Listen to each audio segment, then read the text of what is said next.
Good evening, everybody, and thank you for joining us. I'm Rob Rios. I'm the New York State PTA Leadership Development Coordinator. And this evening, we will be bringing you, as part of our New York State PTA Leadership Development webinar series, Hot Topics in Education. Today, we're going to cover education, topics covering education itself, special education, remote instruction, and food programs.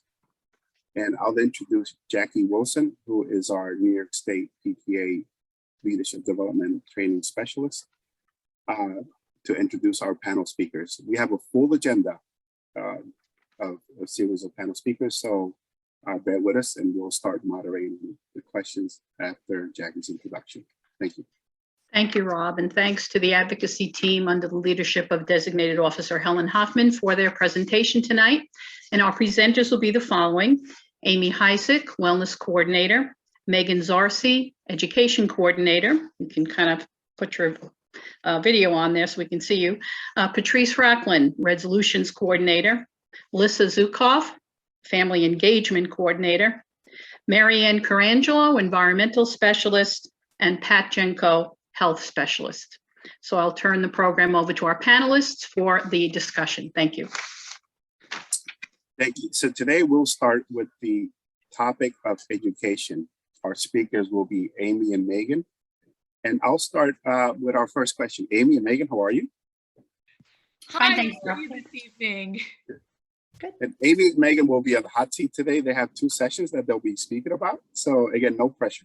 But thank you, Amy and Megan, and appreciate you doing this for our webinar series. Of course. So the first question in education is, what are some of the ways that we as parents can support our children's mental health during the continuity and uncertainty of the pandemic stress? I guess I'll take that one first and then I'll let you chime in too, Megan. This is a really big one because I think all of us have, I think our collective mental health has kind of taken a hit for the most part. The stress and the uncertainty is difficult for us to manage as adults sometimes. So I think that part of what we need to do for our children especially is to make sure that we take a breath when we know that we're hitting our limit so that that doesn't kind of carry over to them a little bit, but also to emphasize communication. Keep open lines of communication with your kids whenever possible. Ask them about how they're feeling. Ask them to verbalize their feelings. Try to give them words to be able to express, I'm frustrated, I'm mad. If you see out of character behavior, especially in your kids, they're eating differently, they're sleeping differently, address those.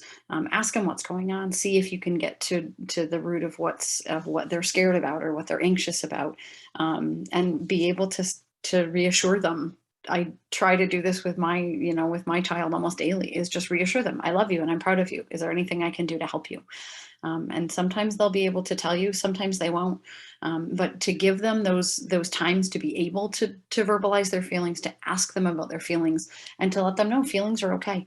You're allowed to have feelings. You're allowed to have bad days. Adults have bad days. You're allowed to have them too, but we need to work through them together. How can I help and support you?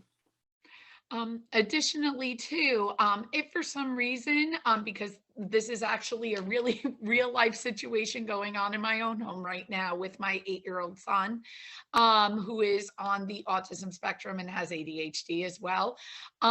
He's having a lot of issues with his sleeping in the past week, and he's been verbalizing that sleeping makes him scared, but he's not quite getting to what is frightening him. So sometimes he's a little bit more willing to speak to the school psychologist, the school social worker, his teacher, if your child has a 1-to-1 aide or some other trusted adult in the building.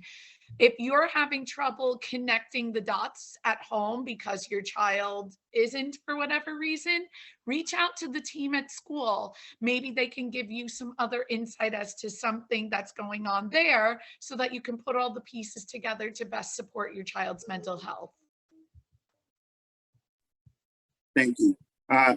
Here's a part 2 to that question, a little bit of a twist. How can we address those same needs for ourselves? That's definitely a heavy one as well.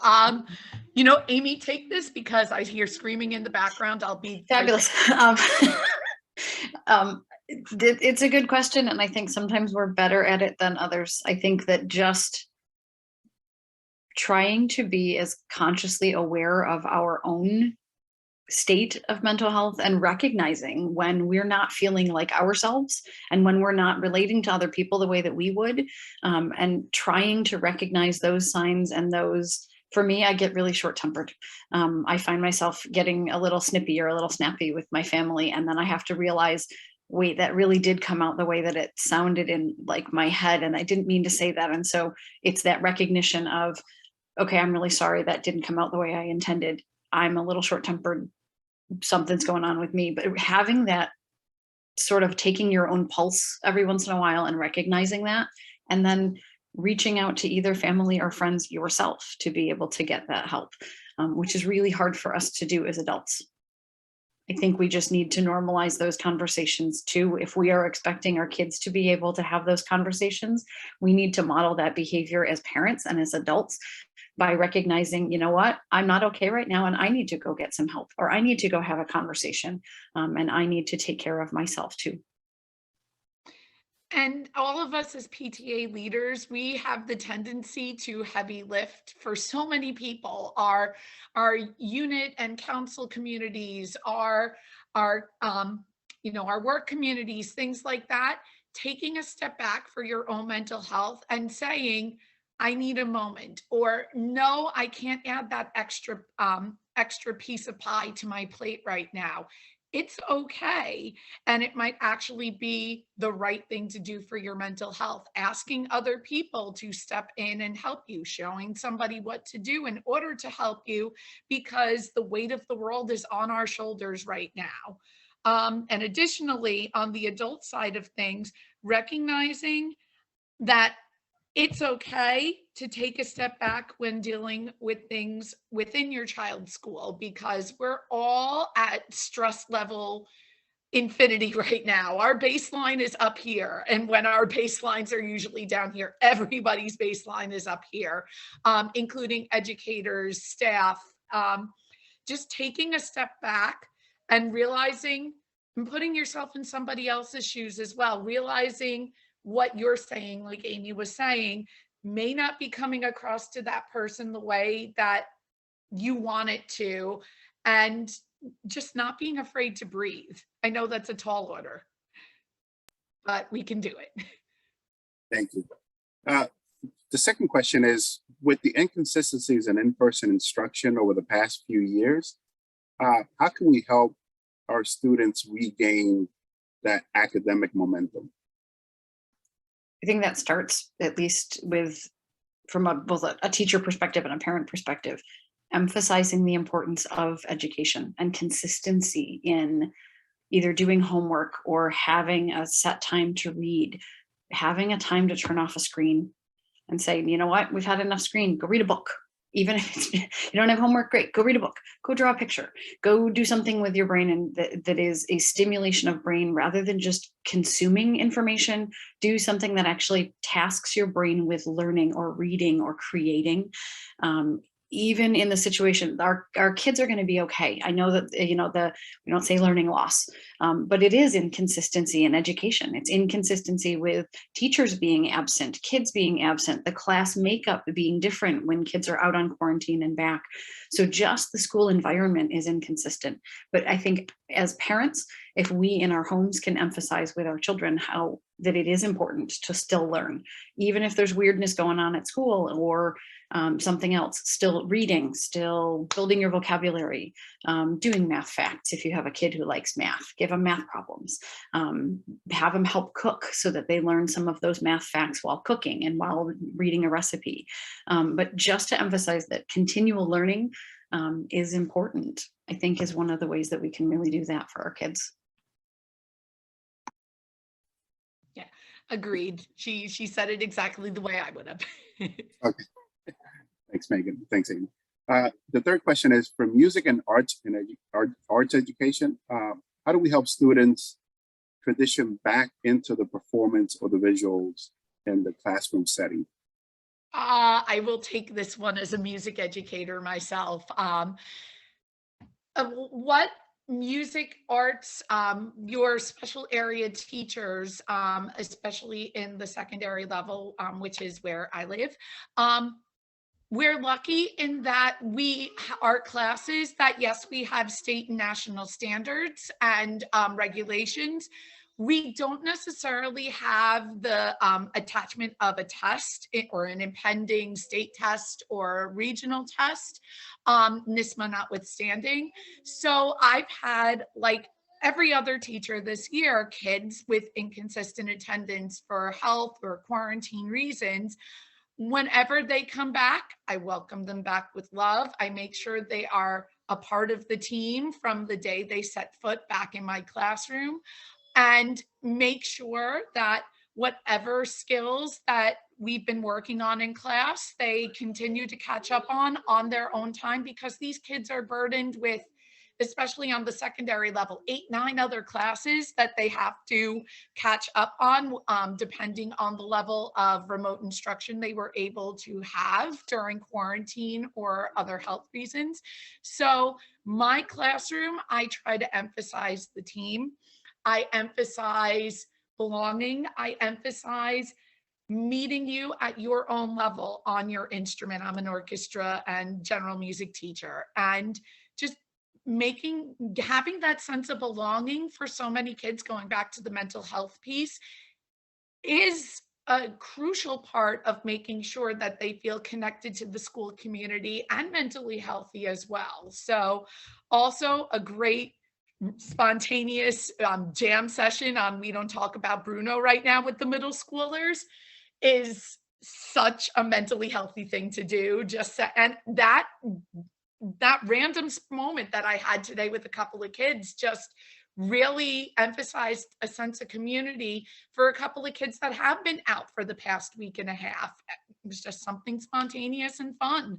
And we just tried to keep it really positive in the music and art and technology, STEM, foreign language, etc. classrooms. Great, thank you.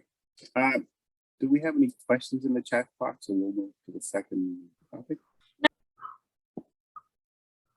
Okay. So we're going to move on. So Amy and Megan, you get to take a break. We're going to talk a little bit about special education now with Patrice and Lisa, and then we'll come back to you for remote instruction. Hello, Patrice and Lisa, how are you? Good. Fine. So the first question we have is, many people have been ill lately, obviously. When a related service provider, like an occupational therapist or a physical therapist, it's out sick, what happens when the session is missed? Lisa, you want to take it? You want me to take it? Sure.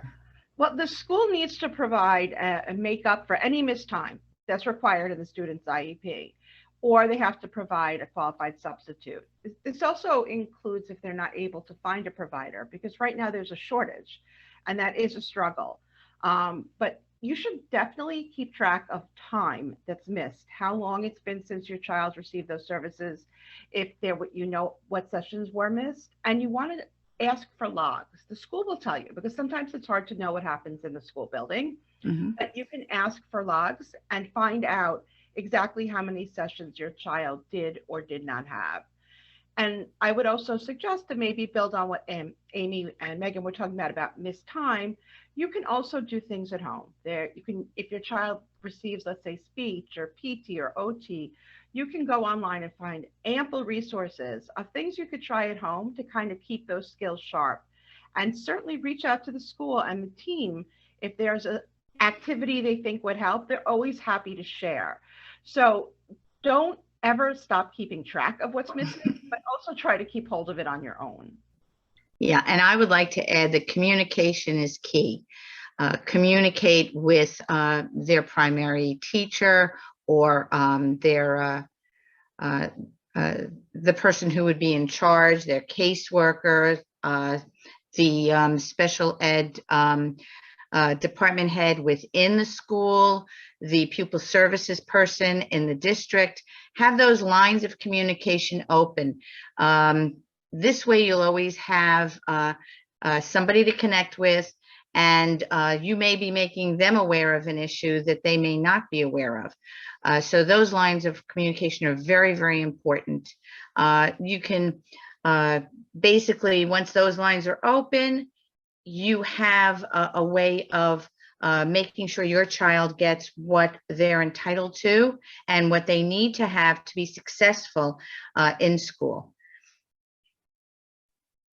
You know, Patrice, that's a good point. I guess because without communication, and we've seen it across many districts, there's not insufficient teachers out there or supplemental teachers for replacement. So how do parents actually know that their student is missing learning, or what do they do to kind of make that up? So that's an excellent point. Thanks. Are CPSE and CSE annual reviews meetings being held this year? Well, Yes, they are. yes, yes, yes. And you're absolutely entitled to all of the same notifications in the past. There is no changes to your rights as a parent, and you have to remember that. There is possibly a change in how they're being held, because many, if not most, schools are doing them virtually and not in person. But reach out, as Patrice said, to the PPS chair is the person who's really going to help you with that, CSE chair, and find out how they're meeting this year. And what you want to do is make sure that you're able to do it, because if you need accommodations, you can have them. If you have trouble with the technology, if you require interpreter, anything you need to be able to be an active participant in this meeting, you need to have. So don't be afraid to communicate, and certainly understand that there are no less rights. There's nothing changed as in years past. It just maybe a little more virtual. Exactly, Liz. I agree with you totally. The delivery is different as far as meetings go. I work in school, and I work in a testing center in a middle school, and I give accommodations to kids with IEPs and 504s. And I have found that the meetings themselves are basically time-wise exactly what they have been. So if you have a child who has an IEP or a 504 and they normally get their meeting done in October, well, guess what? The schools are really trying to keep those schedules right on target so that things remain as normal as possible. Don't forget, they have a whole schedule to keep with lots of kids and lots of information to compile. And if they get backlogged, well, then everybody's backlogged. So they are really trying to keep things status quo. That said, you know, like Lissa said, very important, be an active participant any way you can. She did mention if you have trouble with technology or language, the school will provide for that. So speak up, speak up. And if I could add one thing, I was thinking about this while you're talking, is if your child was getting any evaluations done this year and they're going to be discussed at the meeting, the schools should be, and typically do, obviously they have to send them to you in advance, but you especially want to make sure of that now if the meeting is virtual. You don't want to be looking at something at the same time as everybody else, and you don't want to be looking at it on a computer. You want to be able to print it out, to write on it, and to really think on it. So just take that extra moment and make sure that every piece of paper, everything being discussed at this meeting has been provided to you beforehand so that you can really actively participate. Yeah, as you know, you are your child's advocate. Yeah, I was going to throw a little twist there, Patty, because I know where advocates are hard. So when a parent is encountering a challenge, because some of these services are required to be given and provided.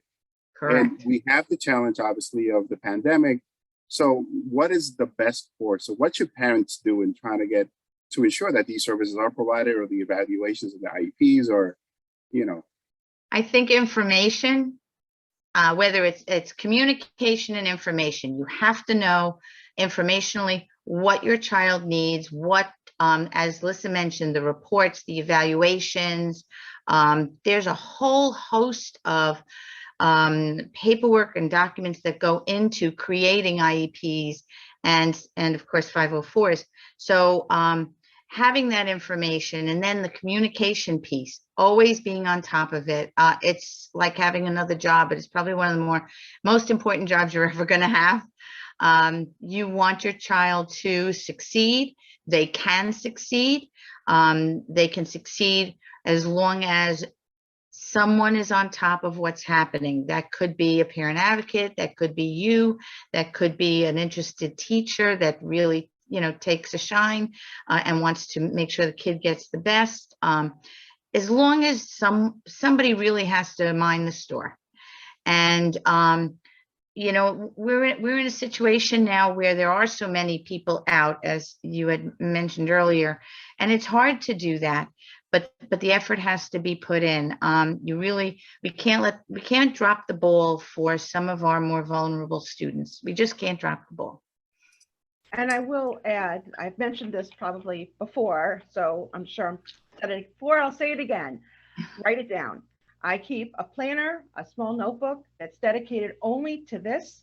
I track everything that's going on with my child related to these services or related to what I notice at home, struggling with a specific assignment or doing really well in a specific assignment, a task, anything at home that I hear about that I'm concerned. So that way, when you sit down at this meeting, you have a really easy way to look back at what you need to discuss. And it's also this way you can bring it up to the teachers and staff beforehand. Because as Rob said, some parents are always concerned. You're going to be concerned that not everything is being heard. But when you write it down, especially if you're under pressure, you can look at it and you can come back to it. Great. And the last question we have is, how do we know if a child qualifies for a 504? I just wanted to mention that IEPs and 504s are different. An IEP is much more intricate. A 504 is really about accommodations. And Lisa, you have a little bit more background on that, right? Well, yeah. So, I mean, you pretty much, you hit the nail on the head in that a 504 is more medical, more accommodation. So to be protected under 504, the student must be determined to have a physical or mental impairment that substantially limits one or more major life activities, or have a record of the impairment, or be recorded as having such an impairment. And the intent of this is to have the child be in the class and be supported and be given accommodations to be in the class. Not every child with an IEP is going to be in a class with the same age classmates. So that is there's differences in both of them. But the 504, it's very important, especially if your child has a medical condition like diabetes or food allergies, or even a lot with ADHD. If they don't get an IEP, they could still qualify for these supports and accommodations. And, Patrice works in a testing room. I'm sure she can tell us all kinds of things that are really helpful. Yeah, I have a couple of students that have visual impairment, and they're not blind at all. It's just they see letters slightly differently, or they move on the page. And it's kind of interesting how having that 504 makes a world of difference. Don't forget, we're not taking tests like we used to. It's not just the paper. And they sit there. Some of it, in fact, most of it is sitting on the Chromebook. So in some instances, depending on the child and what the 504 says, say for one of my kids who has an impairment, if it's a paper test, it's really blown up. Another kid who has an attention deficit issue, for her, it's one thing per page, so she can focus better. So there's all kinds of accommodations that can happen. Another child really needs to hear everything. So, there's tons of accommodations that are per the medical condition. And it's really very, very helpful. It evens the playing field. It's not that the kids don't know how to answer the question. It's getting it from here to the paper or here to the computer, that could be the issue. I have kids who can't fill out Scantrons. We fill out Scantrons for them. 504 accommodation. That kid has no Scantrons for that child. Things like that. In the classroom, it could be preferential seating. In testing, it can be extended time, usually 1.5 or 2.0, which that translates to, if the class in middle school is 40 minutes, and that's the average time it's going to take the student to complete the exam or assessment. 1.5 is they'll get 1.5 times. So they'll get the 40 minutes and an extra 20. 2.0 is 40 and 40. So we're looking at 80 minutes, 2 periods. So things like that. And they're very, very helpful. And as you get into the upper grades, the kids may become a little bit resistant to it, especially those they may feel a little, oh, you know, I'm getting extra time, or, oh, I'm not doing it fast enough, or let me tell you something. If they need the extra time to just process and get it on the paper, what they know, that is worth a fortune to them. When they're sitting up doing a Regents, and it's earth science, or they're doing algebra Regents, and they don't have that beat the clock feeling, which they would normally come in, which would up anxiety. It's a little bit easier as far as time-wise then. They know they get a little extra time, and they can really concentrate on the test versus the clock on the wall. So these kinds of accommodations are really important. And I just want to add, if your child has an IEP, they will not also need a 504. Those accommodations can also be in their IEP. And they're so incredibly useful. They can even be in the classroom, something simple like modified assignments or textbooks, so that they can access the same things as their peers. And of course, access to the nurse or bathroom breaks, everything. So if you think about what a child might need, these accommodations, they can still get it in the 504, even if they don't have, or qualify for the IEP. So it's important to keep that in mind. But sometimes people think they need both. If your child has an IEP, they do not need a 504. That's so true, Lisa. Great. Thank you again, Lisa and Patrice. We appreciate it. And any questions that come up in the chat, we might revisit you. Amy and Megan, we'll talk a little bit about remote instruction. And there's not many questions, but this is such a significant topic. I'm sure a lot of things will pop up in the chat, and I have a few questions of my own.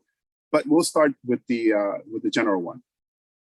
Schools have remained open for the most part, and students have faced frequent and temporary quarantines and absences. How can parents continue to support their children during these periods of remote learning?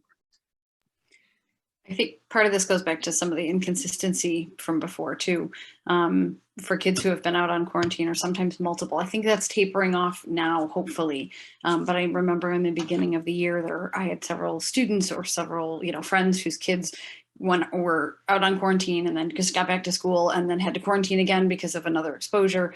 That thankfully, I think, has tapered off. I've had, at least I know for my classes, I've had way better attendance the last couple of weeks since I think the Omicron surge is on its way out. So I've had lots better attendance, but I think still kids are still getting sick. They're still having to be home just for routine colds plus COVID. I think, again, it's partly that consistency, and it's encouraging them to get their work done. I know I post everything to Google Classroom daily, even if I don't have any students out, because it's a record and it's there. And in case I do have a student out or they lose it, guess what? It's posted to Google Classroom, you have it. So I think as parents, we need to make sure that we are encouraging our kids when they are home and feeling okay. That's part of it. Don't force your kids to do the work if they're really genuinely sick. That doesn't make any sense, because they're not going to learn it if their brains are not well enough to be able to concentrate on something. It's going to be an exercise in futility and be really frustrating for them and for you.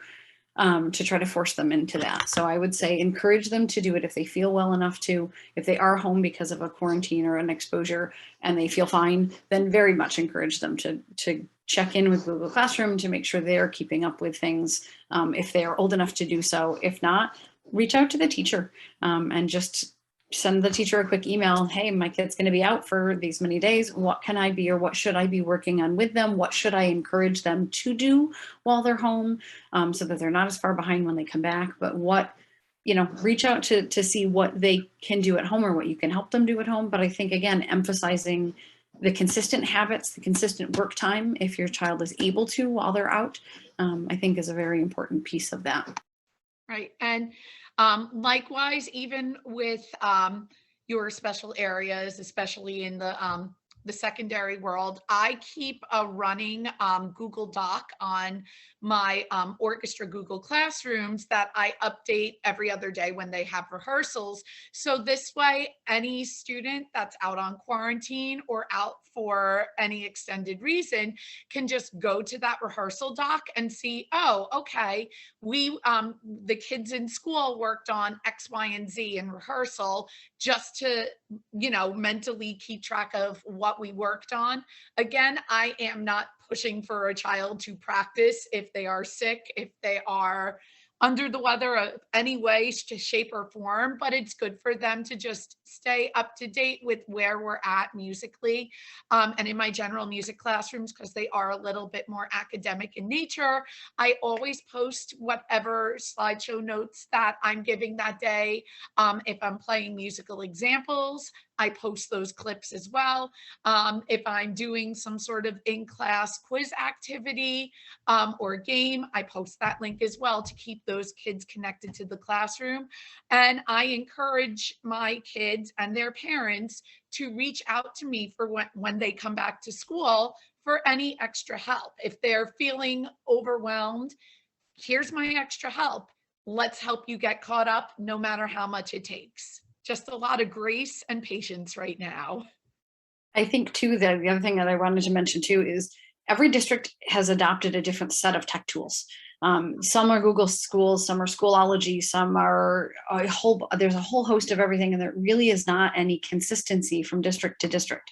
So I think that the best way for you to, as a parent, so that you're not having to go and teach yourself 17 things you're not going to use, ask your kids and say, hey, can you walk me through how to do IXL math, or how do you access your Google Classroom, and what does it look like? Will you show me what you're working on?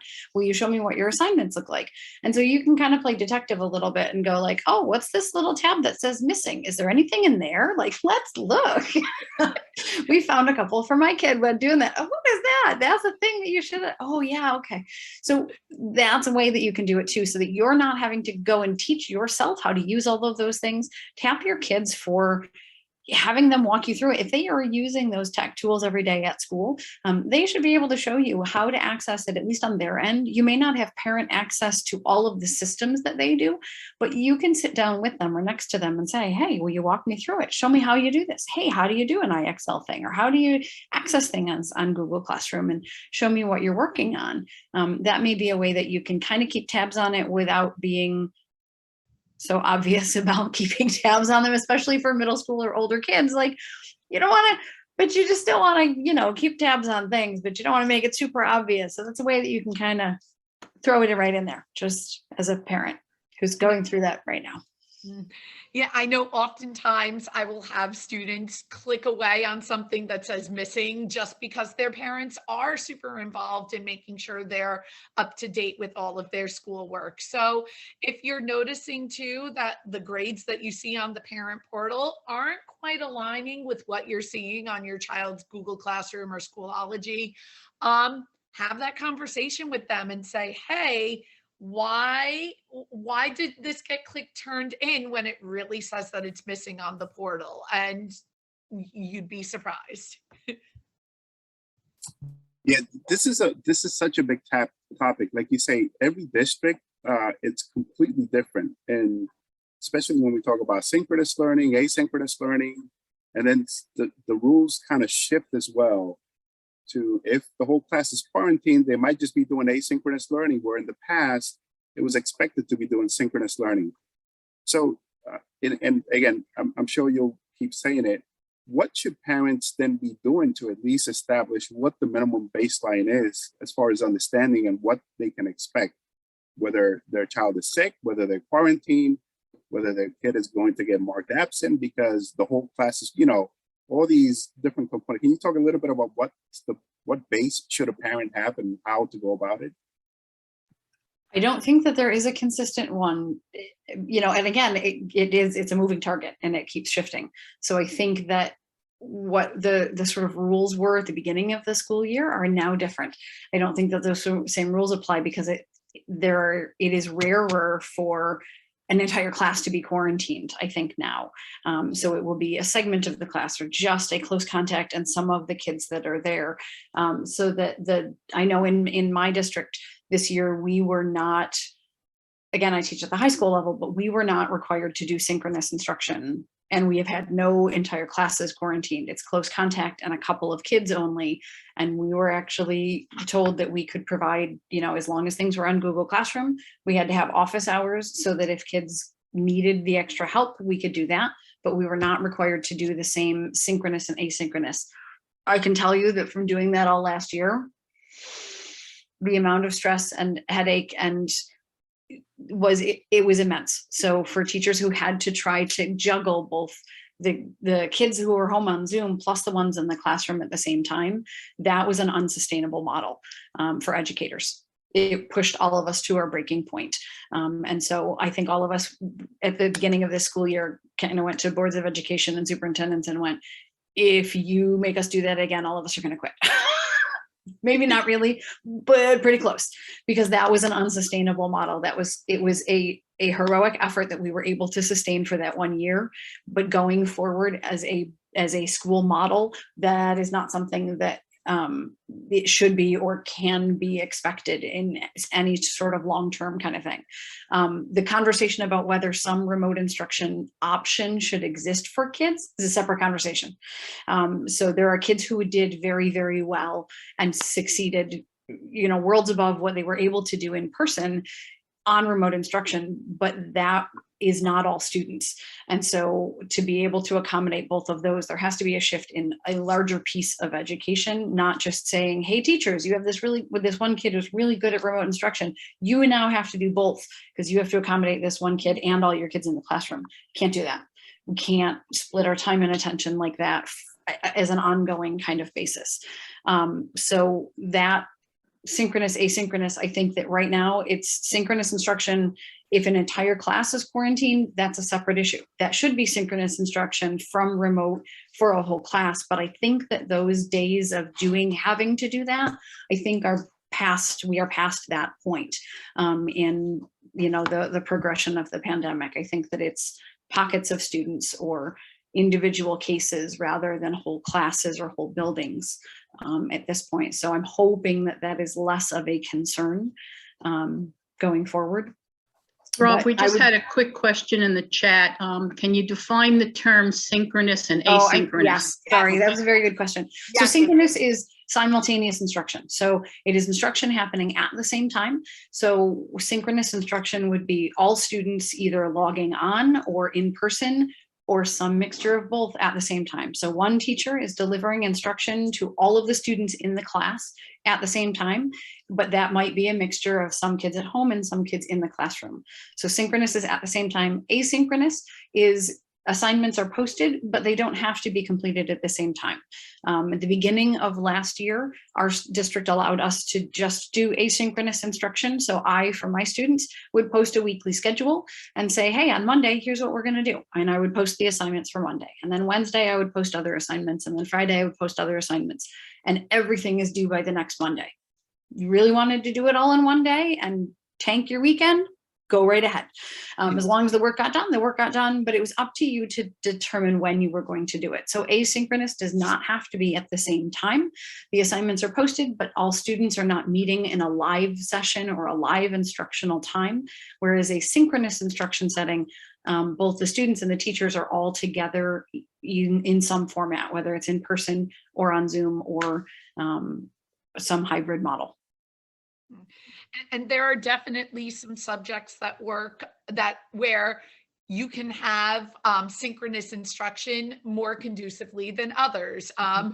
Trying to teach half of an orchestra from home and half of an orchestra in a classroom, it doesn't work. Imagine trying to tell all those kids to unmute and you have an AirPod in your ear while your iPad is playing and you're trying to attend to like 19 kids in front of you. That doesn't work. So for some subject areas, having to go asynchronous was the only way to basically survive last year. I can't begin to tell you when they brought kids back for 100% in person in the spring last year, how many kids were just so thankful to have that connection again, especially in the subjects where it's more difficult to learn online. So yes, we now have the infrastructure, and yes, there are students who absolutely thrive and need it for whether it's medical, mental health reasons, but that needs to be something separate from putting it on the backs of teachers as well. Thank you. And I think the teachers are doing an amazing job. I mean, it's been challenging over the last few years. So again, I'll have those off to them and I'll support. It also, I mean, Patrice said it as well. We are our own parents' advocate, our child's advocate, right? And it starts with us.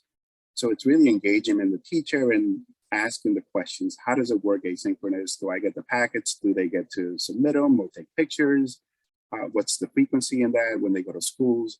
And also challenging and making sure that the district, the principals and the superintendents are updating at least on a monthly basis, right? What the changes are, especially with mask, not mask, so that to keep parents informed. So because again, it's changing a lot. So we are obviously our parents advocates, and it does have to be active engagement with the school officials and the superintendents as well.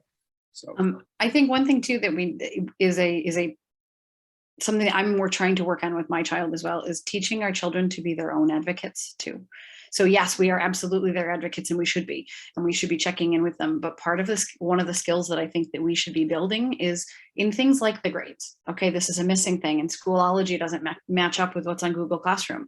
I'm trying to have my child be the one. Hey, I noticed this. Could you ask your teacher about it? How will we do that? So how are you going to ask them? What are you going to say? And you model that conversation. How are you going to ask them so that it's respectful? How are you going to ask them and teach them to be able to talk to adults and advocate for themselves? And then ask them about, hey, how did it go? So did you talk to Mrs. So-and-so? What did they say? How did that go? And sort of check back in. But I think part of what we need to do too is to help our kids be their own advocates and be able to, especially in the mental health pieces and all of those things, to be able to verbalize, hey, I need this and I'm not getting this. And is there a way that you can help me? To be able to do that at school as well. thank you. That's an excellent point, Amy. The spectrum is so different from middle school or grammar school all the way to high school. And the expectancy is, as they become young adults, to make sure that they're at that level where they're truly advocating for themselves. So that's an excellent point. Thank you. If we don't have any questions on the chat, then we'll move on to the last session, which is food programs. And this is with Marianne and Patricia. So how are you, Marianne, Patricia? Good, thank you, Rob. So the first question is, why are school lunch programs so important? Oh my goodness, okay. School lunch is critical for the student's health and well-being, and it ensures that the student has the nutrition that they need throughout the day to learn. It improves their behavior, their attention span, and their academic abilities. Research has shown that children that were receiving the free and reduced school lunches had a reduction in food insecurities, the obesity rates had dropped, and poor health. There's so many things I could just tell you about why it's so important for our kids to eat at school. They've also shown that the test scores for children who do get the school meals and participate in the free and reduced lunch programs have increased. In New York State, a family of 4 with an income under approximately $35,000 qualified for free meals, while our families of four with incomes under $49,000 qualified for reduced meals, where the children would pay the 25 cents. Over the years, though, we've noticed and we know that these ratios of families don't fill out the forms for free and reduced meals. So the counts that we're getting are not accurate counts. Many of the families don't fill out the forms due to their inability to be able to complete the forms. They're afraid to, or they're embarrassed. Food insecurity is very embarrassing for a lot of people. And it leaves many of the children that should be getting the free and reduced meals unable to attain the meals they so desperately need. And sometimes these salaries, that we're basing these rates on don't often reflect the current cost of living in New York. Families need to pay their rent, their mortgages, gas, electric, transportation. Oftentimes that leaves them bypassing healthy food choices for their families. In 2019-20 school year, out of the 1.5 million children who took part in our free and reduced school lunch program, that's only 52% of our children. These numbers are grossly underreported. Amy, Megan, as teachers, you could tell that the kids in the classroom, these are just not reflective of the kids that need the meals. During COVID, with the school shutdowns and remote learning, it made it so hard for our students to receive healthy meals, combined with the parents losing their jobs. It made it even harder for them to provide healthy meals for their kids. So one of the biggest things I have to tell you is that it's so important for us to continue now this free school meal program that's been put in place during COVID. Since the implementation of the free school meal programs, every child, regardless of their social economic status, is receiving a healthy meals. Which has wiped out the embarrassment, singling out poor health and food insecurities for all of our children. Just in this 1 year of this program, we've increased the intake of healthy foods, especially amongst the children of lower socioeconomic status. And the studies continue, so we can determine if this contributes to promoting better healthy eating habits for the kids, reducing health inadequacies in the school-aged children, pretty much leveling a playing field for all of the kids. So I really think that we should strongly advocate for the universal free lunch program nationwide to combat the childhood hunger everywhere. Rob, we had a question in the chat. Without parent access to the schools, how might a parent verify the meals served meet the minimum requirements? Oh, that's a good question. And we hope that most of the schools have a food service program involved where the parents and the PTA can sit on the food service, and so they know what's being served to our children.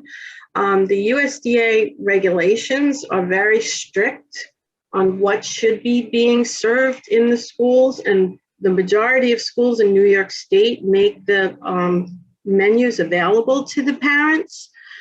So they should be able to tell what's being offered to them and its nutritional values as well. Just have their menus up too on their websites that list what the menus are, or they're sent home with the children in elementary schools, so they should be able to tell what they're eating. And the nutritional values are on those as well. So that's a question I would ask your school, why they don't match. Yeah, I'm not sure why that would. I know where the district that I am in, all of our meals come from a BOCES program, so I'm not sure why yours wouldn't match. I do have to say that when you actually sit on the food service committees and you actually get to be part of those menus being made, a lot of times the nutritional values for the meals are throughout the whole week. So they might have to get grains or, you know, their proteins or the carbohydrates are stretched throughout the week. So a lot of times the food service company will, you know, okay, well, this week, these are the foods on the menu. So that will cover the whole week of the amount of grains the USDA says the child should have. So it's important that the PTA and the community get involved. And if your school does not have a food service committee that you could be on, they should have a wellness committee, and you could become part of that committee that makes those decisions. And if those rates are not acceptable to you, that, oh, okay, they should have 5 grains a week, but you're giving them all to them on Thursday, I have an issue with that. And then you should bring that up with your school district and with that committee. Thank you. I agree, Patricia. Thank you for pointing that out. A lot of families, and I know New York is a safe haven, so you know, there's always a fear of reporting and filling out forms, of who those forms would go to and be shared with. So I know in our district that was a concern with some of our families. So thank you for clarifying that, and hopefully we can advocate and have that program be universal as well. So good points. The second question is, how can PTA start a backpack buddy program? So the first thing they would do is contact their local food bank to determine if an existing food bank program is available in their area. And then contact the school district, the main office or principal, and set up a meeting to discuss the possibilities of setting up a backpack program. You would, and that's really where you would need to start. And then there's a list of things that you would do after you found out if it was possible to start a program in your area. I would take the idea to your PTA and see if you can get their support, which should not be a problem, and get a list of volunteers. The main thing is to be really sensitive about the topic, because it is a very sensitive topic to discuss when you're talking about, you know, food insecurities.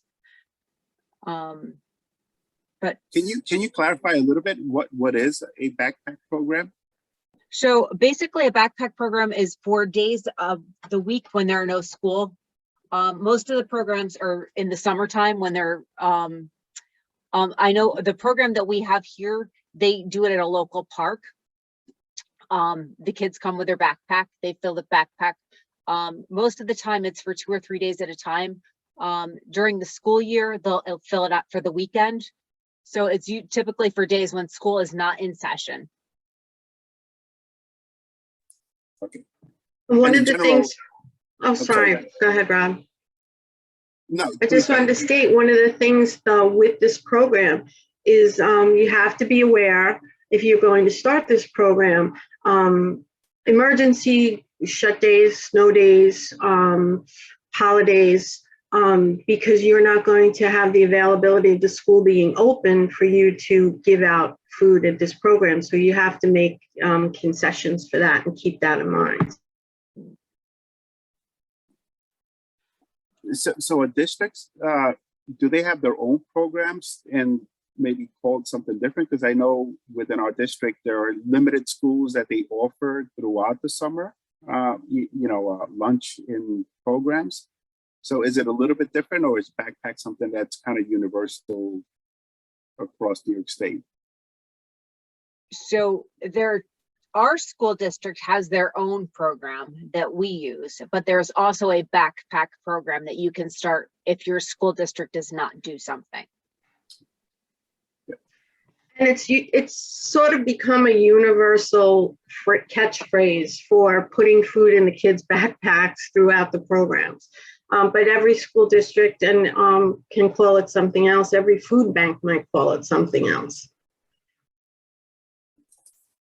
Great.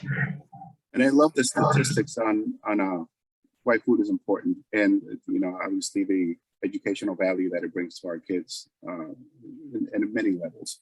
Again, school is kind of a safe haven as well. I mean, it might be the only meal some of our children get just by going to school. So it is important to make sure that that's why it's so extremely important, Rob, that we actually advocate for the universal free meals. It is crucial for these kids, for our children to eat, for the healthy mind, healthy body, and for them to learn so well. And we know that a lot of our children aren't eating, and the only meals they are getting is that breakfast and lunch in school. So we really need to advocate for that and push for that. It's such an important thing.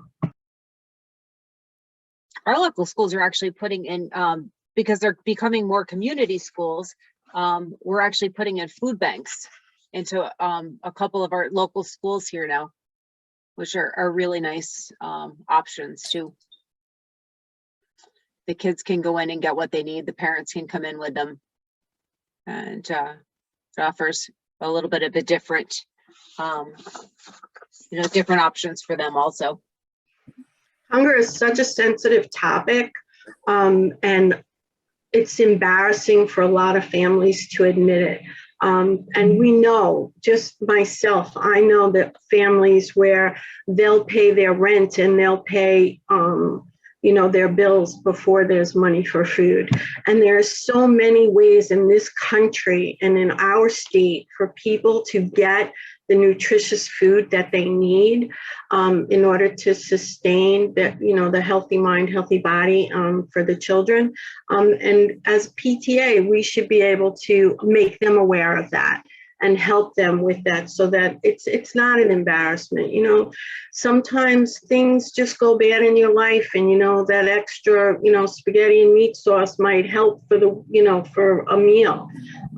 So it's extremely important for us to make sure that people get the help that they need and the food they need.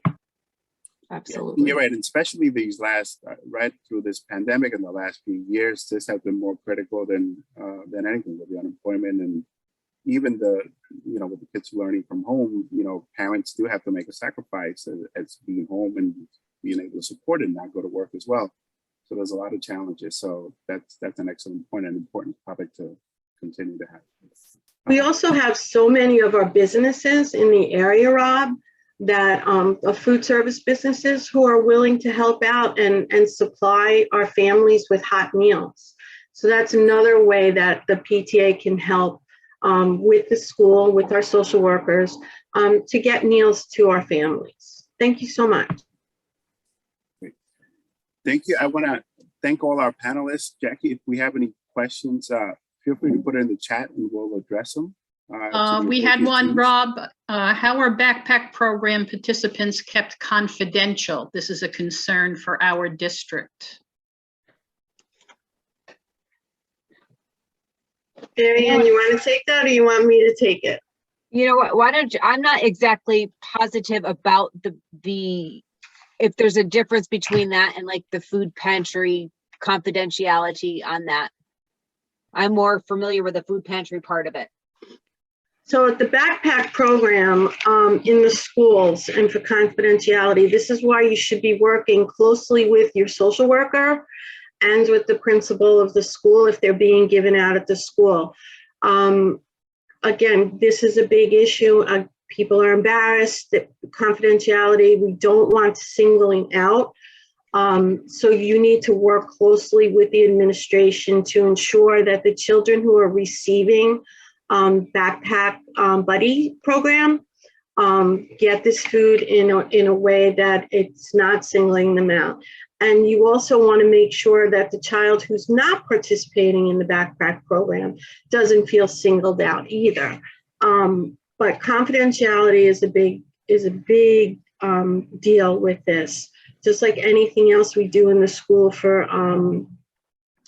our families that might need help at the time.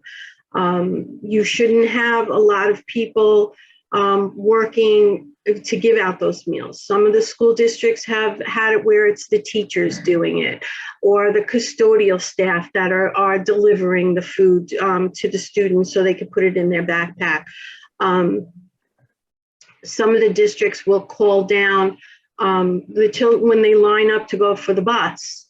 The children go directly to the area where they can get their backpacks filled before getting on their buses. So it's sort of kind of like a snake, you know, you go through, you know, door A to get to door B so that no one knows what child's getting the backpack buddy meals, when they're getting it, who's putting it in. So if you're having issues or problems in your district where the confidentiality is not in the forefront, you need to have a conversation with whoever is in charge of the program and with the administration in the building. Thank you. Okay, so if we don't have any more questions, I'm very thankful to our panel, Marianne, Pat, Amy, Megan, Patrice, and Lisa. Great job and a lot of good information. We really appreciate you coming out this evening. Thank you for all that came out and spent the evening with us talking about these hot topics in education. I'll turn it over. I'll put her on the spot. My designated officer of leadership development, Kelly Short, if she wants to say a few closing words. I just want to thank everybody for participating tonight. It's never a dull moment to learn something, right? There's always an opportunity, and just to have everybody on here tonight is a great. I learned something from these mentors here that have just great wealth of information.